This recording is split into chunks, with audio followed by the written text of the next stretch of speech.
Thank you as well. It will be hard to make amazing presentation after the previous two speakers, but I'll try my best. Hope you still have energy.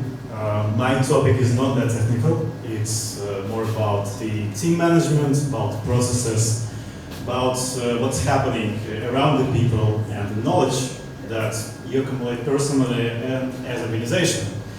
And basically how to make it faster, make it better, and keep people basically engaged. So, how can I switch this?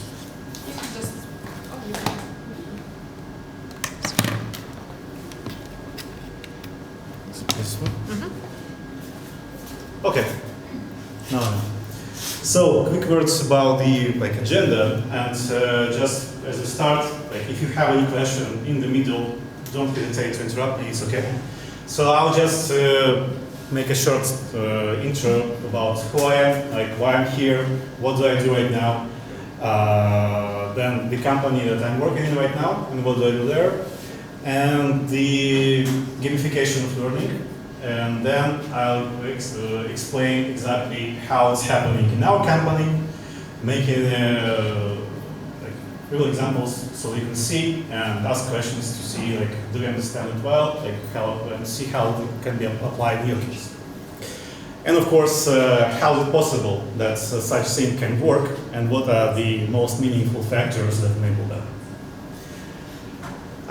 Who am I? I'm Slava, live in Poland right now. For the longest, I have worked actually in finance and finance planning and analysis, and actually only recently I have rolled into this BI IT world. So, and it's amazing, but I'm probably the one that you saw on the Tableau slide as a beginner there, because I only started working there maybe starting January.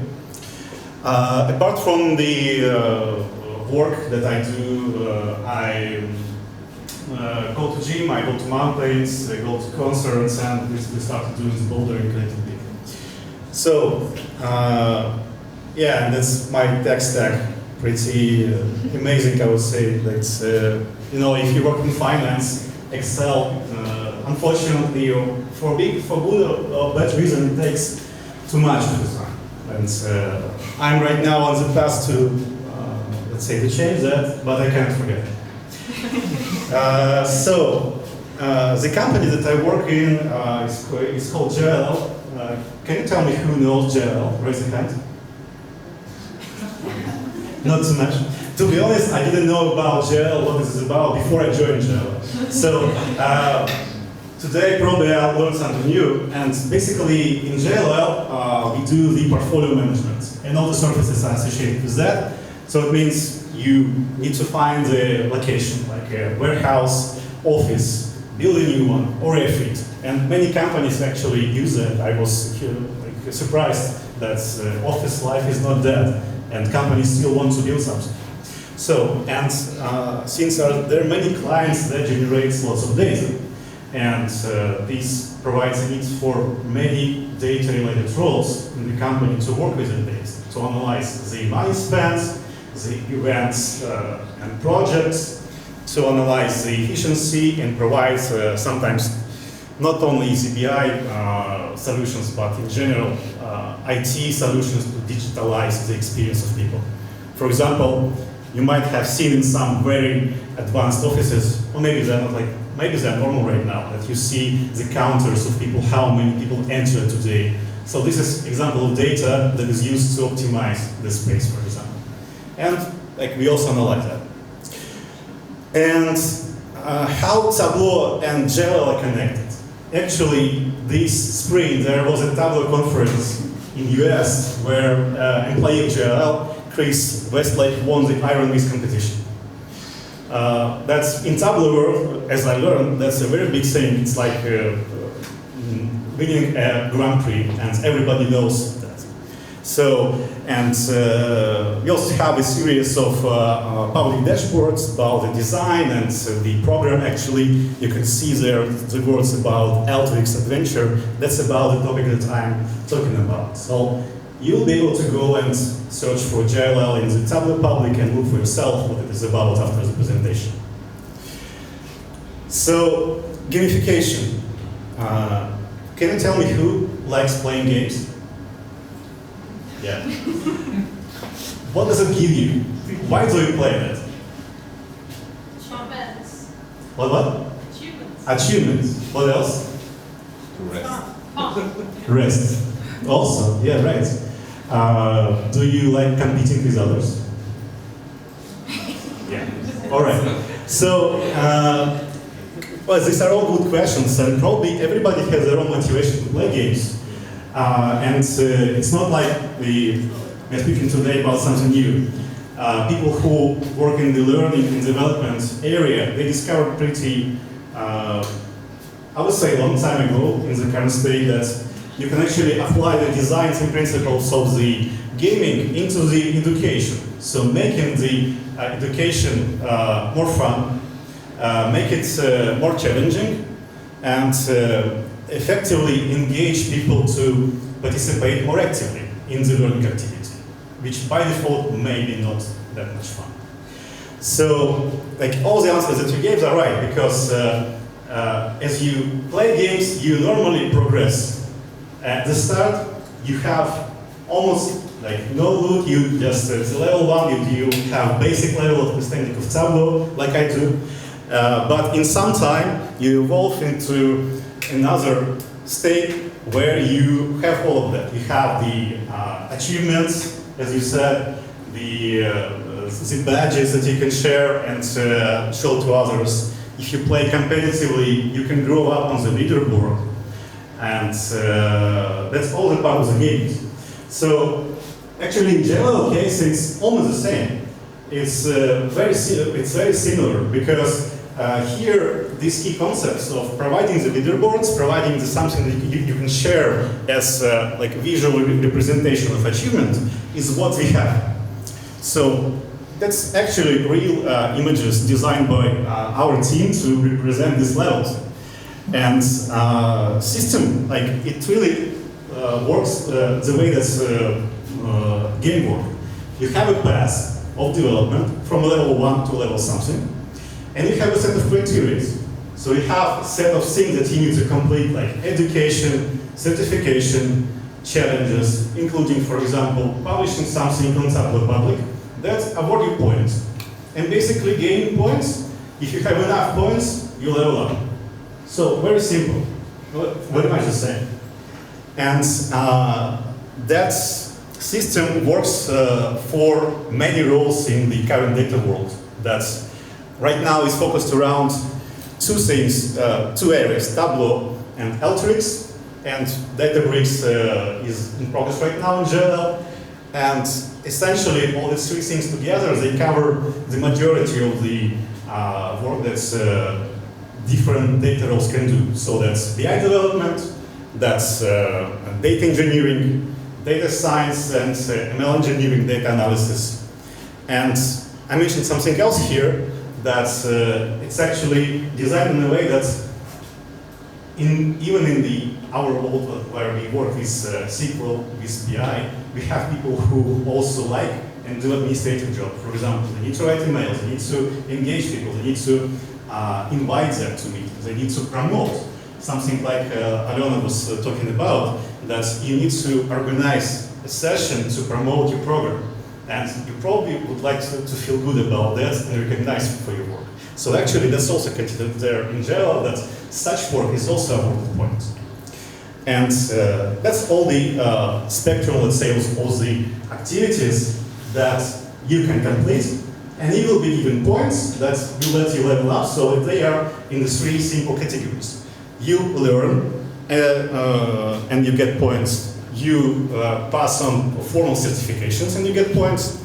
And you practice, making challenges, helping others.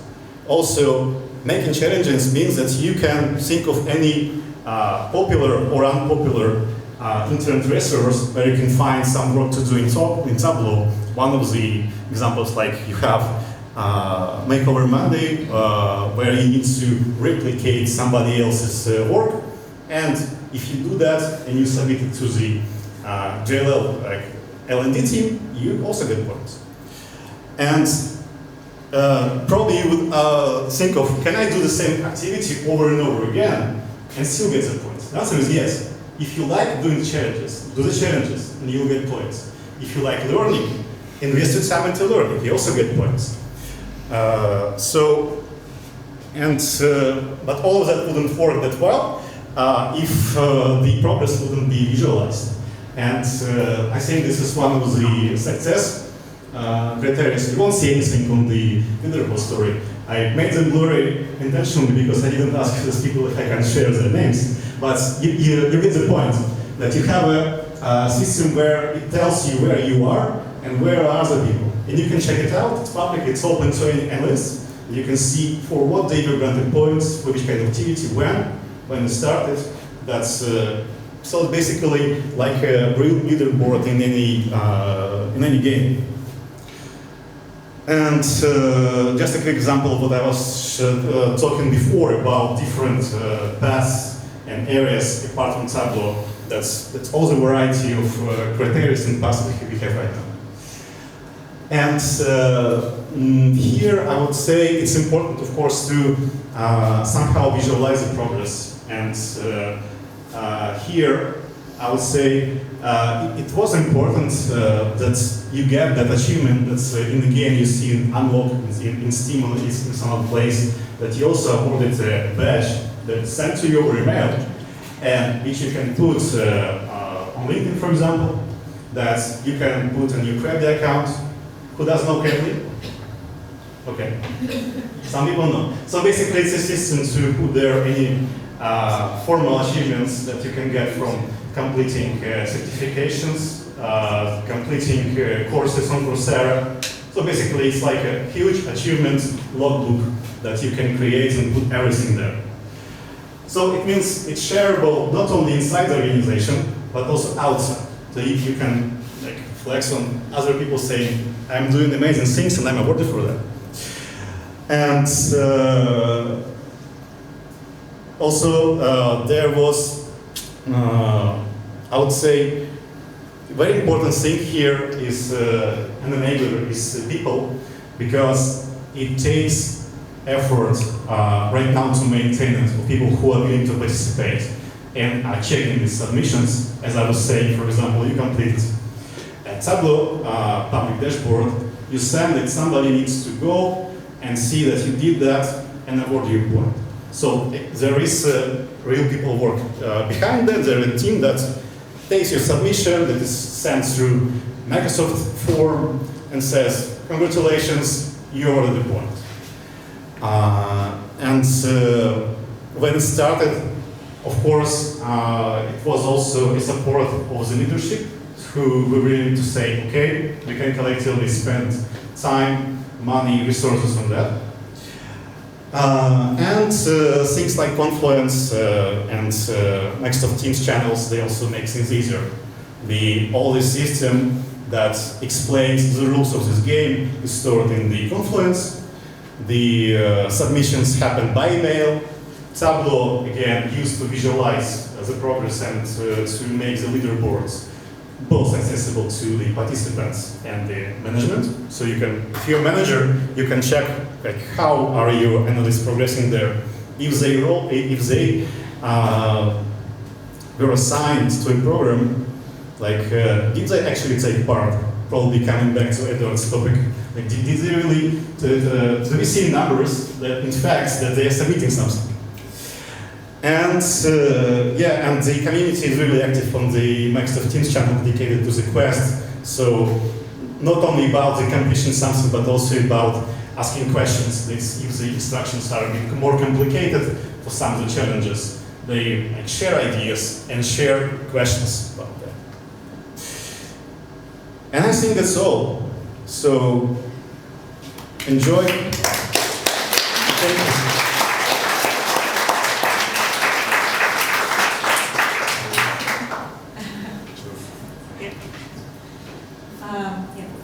The question is it like a part of, like, is it all voluntary and a part of network, like community, or when you participate in those certifications, it can affect on your promotion. I don't know, you put it as a part of your development plan, something like this. How company treats it? All right, very good question. I also had it when I joined the company. So it would be right to say that I may not know everything right now, since I'm working in Java since January. It's like 5 months. But I asked this question, and like actively, I think it's not like a factor which is written in some rules. So there is no policy saying like X% of premium is assigned yearly for this amount of points. It's not like that. But it definitely promotes the good behavior of participants. I want to do more, I want to achieve more, I see that it is progressing, and everybody can see it. And it becomes objective evidence for yourself to assess and reflect on what you spent your time on for the last quarter or a year. And also to make a proof point if you need to say, hey, take a look how much I did. And thank you for the question. I didn't mention one point here for the type of activities I think is important, and which is also about the point, is for helping others. It means if you successfully answer the question on time before, or if you help somebody solve something in that mentioned MS Team channel. You just post it as a screenshot to the central team, as they confirm it, and you also get the point. Thank you, Scott.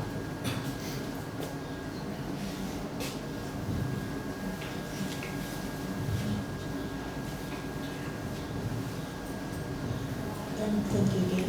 It was fun. How did you measure the value of each point? Like, what can be rewards and how? Like, its importance of the task or difficulty. So, what is the metrics of measuring it?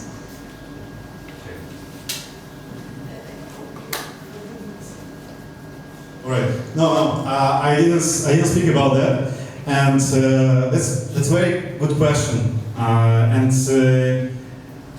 I think it starts with the design of each pass that I was showing you have a rookie start and then you have an expert.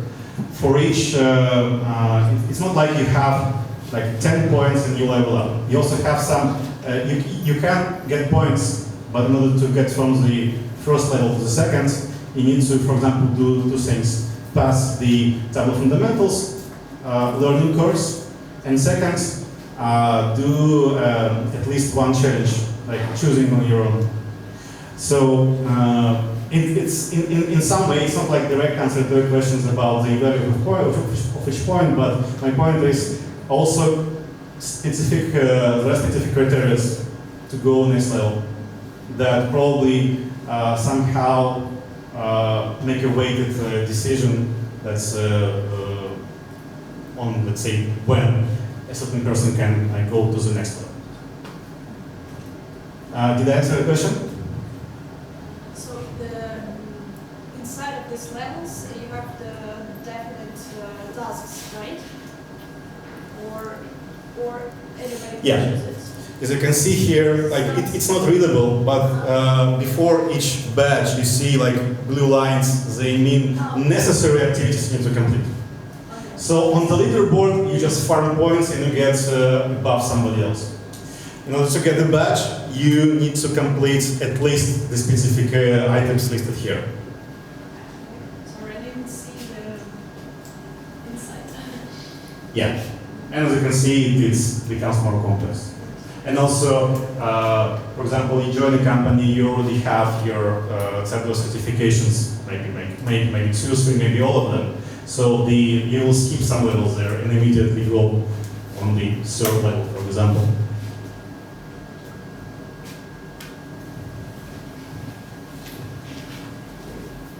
Thank you for a very interesting presentation, very good pictures. I liked it, yes.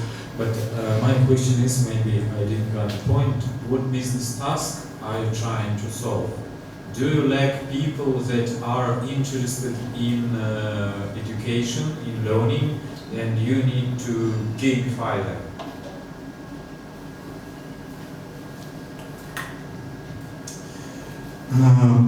Good question, thank you. I do not hear the stage of the design of this program when it was there, because it started in July 2021.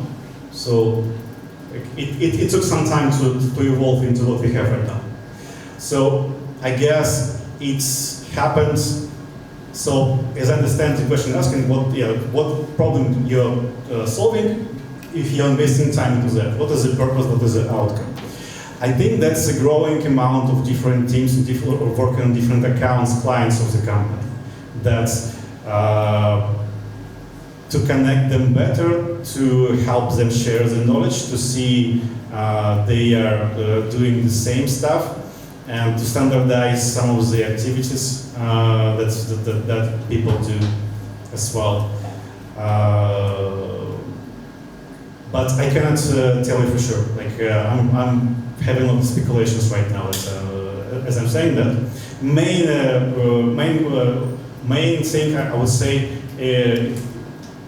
as I understood when I had conversations when I started with this program, is just additional offering to the employee as a benefit that we have this, and it's good to have a system that kind of gives you like a roadmap what to do, step by step, as you join it, and you know like what will be valuable for you. So you don't need to sit and search for all the materials yourself.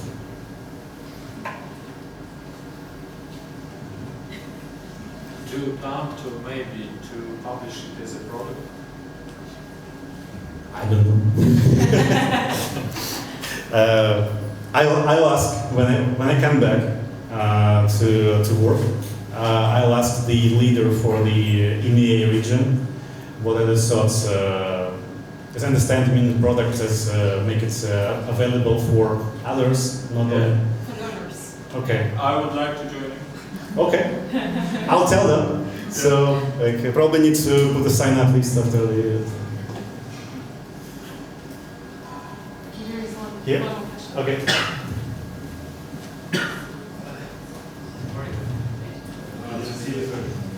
My question comes from the simple curiosity. Well, it's really interesting. How many people would you need to keep this thing alive? So if that is not some NDA information, will you please share how big is how many people you have involved into this thing? Because it's really hard to digest this kind of information when you have just like 80 analysts in the team. So just thinking about creating such a system seems like it will die in a couple of days.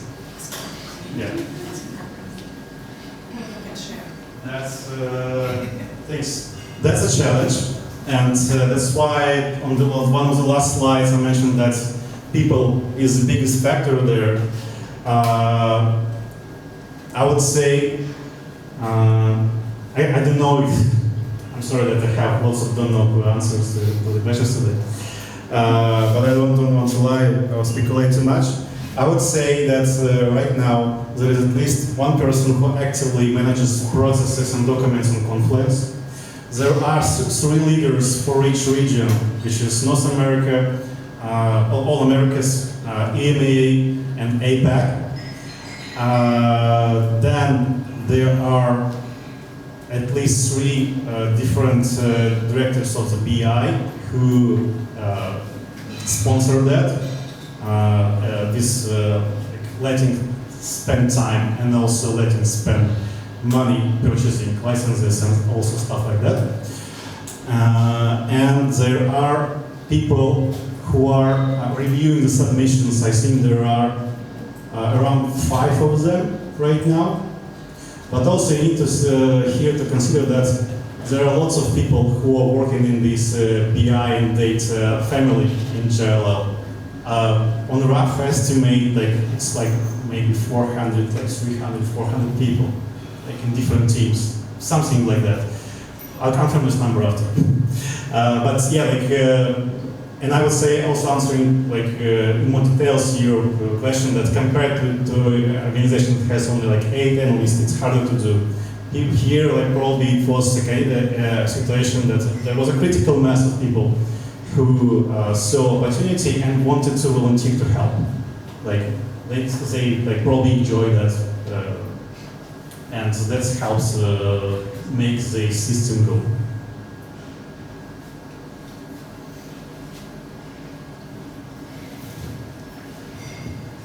Thanks for the presentation. I have a question. How frequent do you release the patches? Because speaking about the end game, about the people who are staying on the last page, for example, the fifth level, okay, it doesn't matter. So it's, I think they're pretty involved in that program, and I think they want to continue. So, what do you think about that? Do you have any plans to develop that in the future till 100 level, something like this? Okay, so we need more expansions and DLC. All right. Well, yeah. Right now, it's a fair observation that here the progress pass is limited in terms of badges.